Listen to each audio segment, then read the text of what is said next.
A Brave New World by Merlin Gideon Gray, read to you by the author. My thanks go to those who walk the path of life with a smile, those who see the sky not as a limit but as a long-lost lover, those who weave with the strings of dreams born out of their imagination. To you I send my regards, for you make this world beautiful. Chapter 1. A New Language. As they thought things would happen, well, so they did. Not exactly as I was hoping, but they did in any way. Oh, that's true. You have no idea what I'm talking about. Well, how should I really start this? Things started changing in my life only a few days ago. As in, before that I was living a life anyone could. Not something special, not something out of legends, no magic, nothing. Just a boring old mundane life, like any other one you've heard of. And here I am today, in front of the bulletin board at my university, seeing that I've been accepted into the translation master's degree I wanted to enter. It's very new. We're the first year to take it, and very well prepared. Some very well-known translators are going to be mentoring us. The only downside, they need 3 languages. That is not a problem in itself, it just means that I have to learn another language in the next 3 months. That's clearly going to be much harder than I would have anticipated, especially considering the fact that I'm going to be learning Norwegian, and it's not an easy language. No, why on earth am I telling you all this, you may wonder? Well, basically because that is what is forcing my entire existence to change. The how now? Well, it's pretty basic. I need to learn a new language, so I went to find a mentor. A teacher, actually, but I call him Master in the first sentence. I said so, that is his new name. Yes, I'm an idiot sometimes. Only sometimes, I promise. So I went to the Nordics language section, asked around for a teacher who could give me a crash course in my new language that I have to learn. Obviously, that is not what they want to do with their spare time, and even less so near to the end of the year, when they have hundreds of papers to correct. Yet, after much research and annoying secretaries, I get a response, by email. I mean seriously. I sent out at least 20 emails, and then went around all the offices, and then they gave me a response by email. Sorry, I'm ranting. The reply is brief as all heck. Hello, dear student. Come to office ML135 at 5:35 p.m. today. I shall mentor you. Do not be late. Yeah, alright. Well, that's sorted. And gives me 2.5 hours to brush up all my good reasons for him/her to tutor me.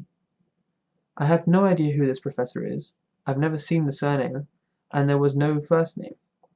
All things taken into account, this can probably go really well or really very bad. I just need to hope it's the first one of those two. I don't really have the courage to learn a language on my own and get it right. Now, to wait and see what is going to happen, maybe I should actually tell you who I am. My name is Roran Rogue. I'm a dude. Your average type dude. Nothing special. Long curly brown hair with gold streaks. Eyes green, brown, gold, and what the heck knows what. I'm 1.80 meters and weigh I don't care how much. Enough that it's still hard to pull myself up the wall when I'm at the climbing hole. If one starts to think too much about all these things, it starts to look like an autobiography, and I'm really not here for that. Sorry. I'm just giving you a few pointers so that you know what to look for in the street if you want to meet me one day. Okay, nope. That's also a joke.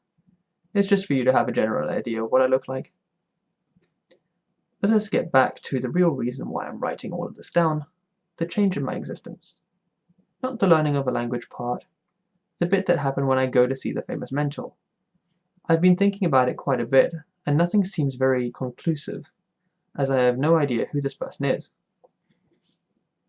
I'm expecting anything from an earful because I was annoying him, asking around all day, to a life-changing crash course. The dashingly not amazing thing about this is that no matter what I expect, it's probably going to be something else. So let me just sip my coffee, and we'll talk again in a couple of hours. Yes, yes, and yes again. I know you're reading this, so a line does not equal 2 hours, but to me it does, so there. Live with it, seriously. Well, It's now 5:34 p.m., and I'm in front of the door to the requested office. That looks more to be a broom closet, but hey, poor unlucky teacher, I guess. Just as I'm about to knock, a voice from inside calls out.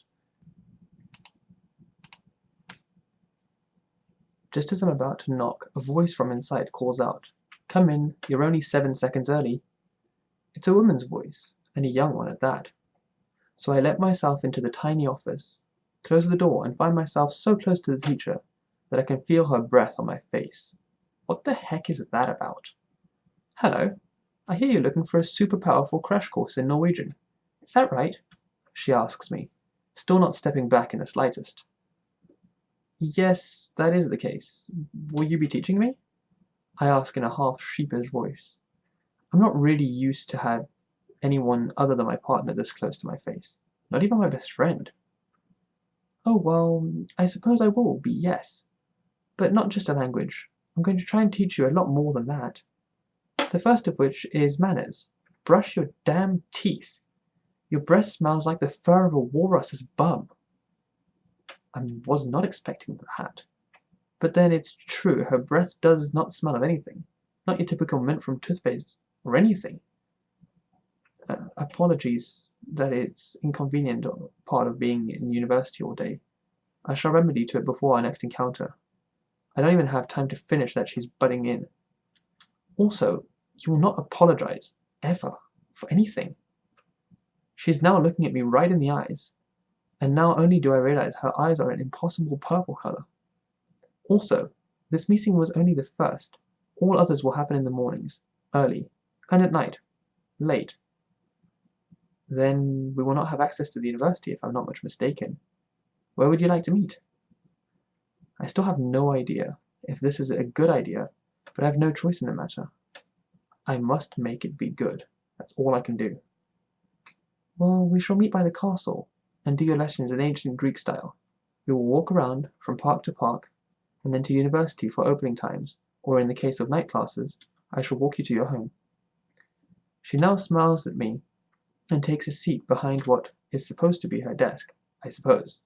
It looks more like a filing cabinet, but that does not matter, I guess. She then gestures for me to sit, and I sit on what was a stool, at least a few eons ago. What may I call you? I've not even given her my name, and neither do I have hers. You should start by calling me by my rightful rank and first name. One day, maybe you will be allowed to use just my name. It all depends on your progress. For now, I am Master Oscar to you. She then gives me a treasured grin and says, and what must I call you? The urge is too strong. Apprentice of Master Oscar, or AMO for short. And if the situations request a bit more etiquette, then you may use my name.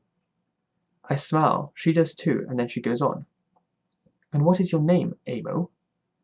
The one you were given by your parents, that is. Damn, you can't fool around with that. Roaring Rogue is my name, but Amo is cool too. It's as you wish, Master Oscar. We shall see. For now, we need to start your classes. Yes, Master. Those are the last words I can say for almost an entire hour. She does not let me talk, at all. Ever. She is the master, I am the apprentice, and thus I must be silent. The scary thing is what all she tells me in that hour. What we are going to be learning is 1.5 tons more than just a language. She is planning on teaching me what the true history of Earth is, and what sort of things some rare individuals are capable of doing.